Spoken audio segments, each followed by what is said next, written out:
उस पर गौर करना शुरू करेंगे। और जो लिखा है, तुम्हारे दिल की आंखें रोशन हो जाए ताकि तुमको मालूम हो कि उसके बुलाने से कैसी कुछ उम्मीद है और उसकी मेरास के जलाल की दौलत मुकद्दसों में कैसी कुछ है, और हम ईमान लाने वालों के लिए उसकी बड़ी कुदरत क्या ही बेहद है, उसकी बड़ी कुव्वत की तस्वीर के मुआफिक जो उसने मसीह में की जब उसे मुर्दों में से जलाकर अपने दाहिनी तरफ आसमानी मकामों पर बैठाया और हर तरह की हुकूमत और इख्तियार और कुदरत और रियासत और हर एक नाम से बहुत बुलंद किया, जो ना सिर्फ इस जहां में बल्कि आने वाले जहां में भी लिया जाएगा, और सब कुछ उसके पांव तले कर दिया और उनको सब चीजों का सरदार बनाकर कलीसिया को दे दिया। ये उसका बदन है और उसकी मामूरी जो हर तरह से सबका मामूर करने वाला है। खुदा के पाक कलाम के पढ़े सुने जाने पर उसकी बरकत नाज़िल हो, सब कहिएगा आमीन। दूसरा हवाला, पासकात हम जब चलते हैं तो समटाइम हम कुछ ज्यादा दौड़ते हैं, चलते हैं मगर दौड़ते हैं, और कभी कभी कुछ ठोकरें होती हैं जो गिराती हैं, लेकिन कभी कभी ठोकरें होती हैं जो सिखाती हैं।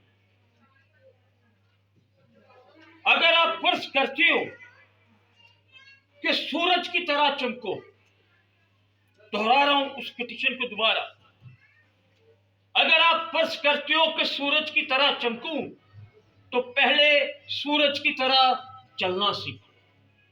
आज सुबह के मैसेज में कुछ बातें मैंने सीखी, अंडरस्टैंड की, और मेरे लिए बड़ी ही बाबरकत बात थी। और क्या बात थी अंडरस्टैंड करने वाले की और उस पॉइंट को पिकआउट करने वाले। और really I admire that person and my brother, he taught me wonderfully. So इफ्सियों का खत, पौलुस रसूल के नाम, पौलुस रसूल का खत इफ्सियों के नाम, इसी का चौथा बाब और उसकी दूसरी आयत से, बल्कि पहली आयत के हिस्से से मैं शुरू करूंगा। डू यू हैव कोजिया बदी? बस मैं जो खुदावन में कैदी हूँ और तुमसे इल्तिमास करता हूँ कि जिस बलावे से तुम बुलाए गए हो उसके लायक चाल चलो, यानी कमाल, फरोती और हलीमी के साथ, तहम्मुल करके मोहब्बत के साथ एक दूसरे की बर्दाश्त करो। इसी कोशिश में रहो और रूह की यगानियत सुलह के बंधन से एक ही बदन में और एक ही रूह में, चुनाचे तुम्हारे जो बुलाए गए हैं अपने बुलाए जाने से उम्मीद भी एक ही है, एक ही खुदा है, एक ही ईमान, एक ही बपतिस्मा, सबका खुदा और बाप एक ही है, जो सबके ऊपर और सबके दरमियान और सबके अंदर है। और हम में से हर एक पर मसीह की बख्शिश और अंदाज के मुआफिक फजल हुआ। और इसी वास्ते वो फरमाता है, जब वो आलमे बाला पर चढ़ा और कैदियों को साथ ले गया और आदमियों को इनाम देगा, और उसके चढ़ने से और क्या पाया जाता है सिवाय इसके कि वो जमीन के नीचे के इलाकों में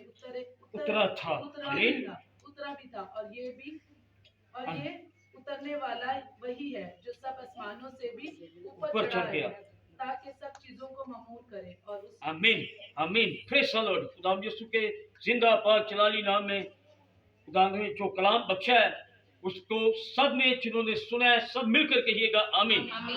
वाह, वंडरफुल कोइंसिडेंस। एक ही शख्स है, रसूल है, और इफिसस की कलीसिया है।